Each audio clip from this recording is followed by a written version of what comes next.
तरह से बता रहे थे। कौसैन मुफ्ती साहब ने हमें ज्वाइन किया है, उनसे भी पॉइंट ऑफ व्यू लेते हैं कि इस हवाले से क्या सारी सिचुएशन बनी हुई है। सर शुक्रिया वक्त देने के लिए। अभी सीनियर मोस्ट जज हैं जस्टिस एजाजुल एहसन साहब, जिनका इस्तीफ़ा सामने आ चुका है। इससे पहले जस्टिस मुज़ाहिर अली अकबर नकवी, उनका इस्तीफ़ा सामने आया। किस तरह से देख रहे हैं 2 दिन में ये 2 बड़े इस्तीफ़े? देखिए, जो जस्टिस मुज़ाहिर अली अकबर नकवी साहब का मामला है वो ये है कि उनके खिलाफ बहुत सारी कंप्लेंट्स थी। उन्होंने आफियत इसी में समझी कि बजाय इसके कि उन कंप्लेंट्स को फेस करें जिसमें खासा सब्सटेंशियल मटेरियल था, तो ही ऑप्टेड के रिज़ाइन कर देना चाहिए।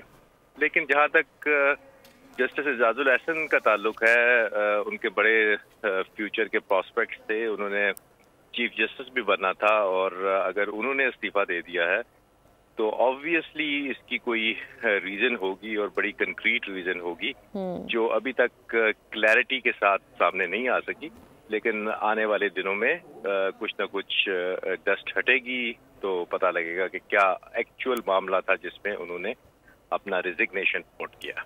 यानी तस्वीर आप करें कि आइंदा आने वाले दिनों में मजीद क्लियर होगी। शुक्रिया कौसैन मुफ्ती साहब। हाफिज एहसान अहमद साहब हमारे साथ मौजूद थे। हमारे रिपोर्टर तैयब बलोच ने इस हवाले से हमें आगाह किया। बेहद शुक्रिया। सब्सक्राइब करें और बेल दबाएं ताकि कोई खबर रह न जाए।